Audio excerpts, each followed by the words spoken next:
आखिर क्यों राम भक्त विभीषण महाभारत में आए थे?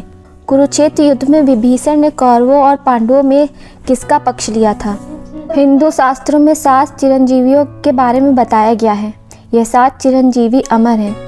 कलयुग में वे हमारे सामने नहीं आते, लेकिन कलयुग के अंत में जब अधर्मियों का विनाश करने भगवान विष्णु कल की अवतार लेंगे, तब धरती पर आएंगे। तभी चिरंजीवी कली पुरुष के साथ युद्ध में भगवान कल्कि की सहायता करेंगे। रावण के भाई विभीषण 7 चिरंजीवियों में से एक हैं, यानी त्रेता युग से लेकर अभी तक यह जीवित हैं।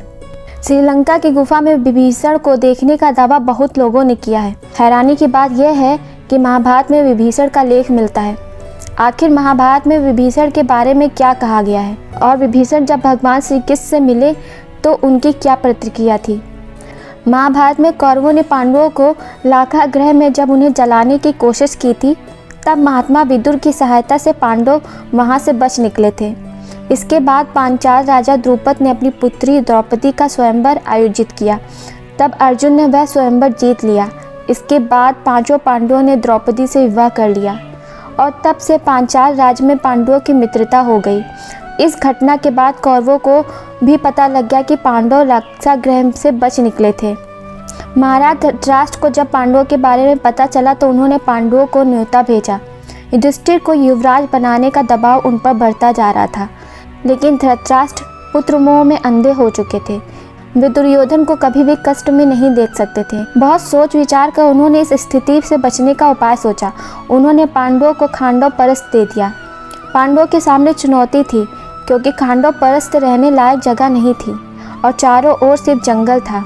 वहाँ भयंकर जानवर और नाग रहते थे, इसलिए कोई साधारण मनुष्य वहाँ नहीं रह सकता था। खांडव परस्त में पांडवों ने तक्षक नाग को परास्त किया था। इसके बाद देवराज इंद्र से भी उनका युद्ध हुआ। उन्होंने देवराज इंद्र तक को हरा दिया।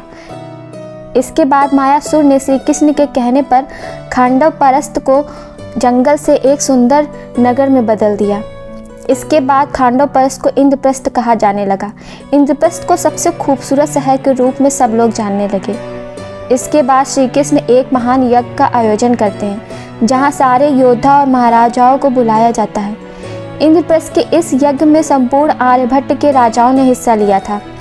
इस यज्ञ में महान धनुर्धर एकलव्य भी आए थे, क्योंकि वे वीरपुर के राजा थे।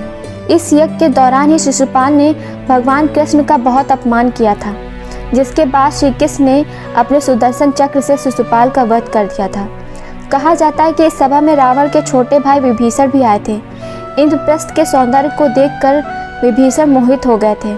इसके बाद जब विभीषण महल के अंदर आए तो उन्होंने पांडवों को अपना परिचय दिया, तो उनको अपने सामने देखकर पांडव बहुत आश्चर्यचकित हो गए। उन्होंने उसके बाद विभीषण के पैर छुए। विभीषण ने पांडवों को आशीर्वाद दिया।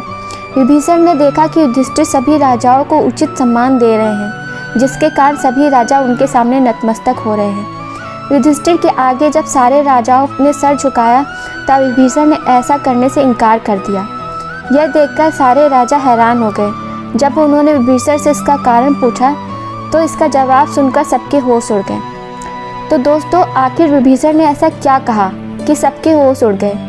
दोस्तों, अगर आप पहली बार हमारे चैनल पर आए हैं तो हमारे चैनल को सब्सक्राइब करें और बेल आइकन को दबाना ना भूलें, ताकि इसका अगला पार्ट जैसे ही आएगा आपको उसका नोटिफिकेशन सबसे पहले मिल सके।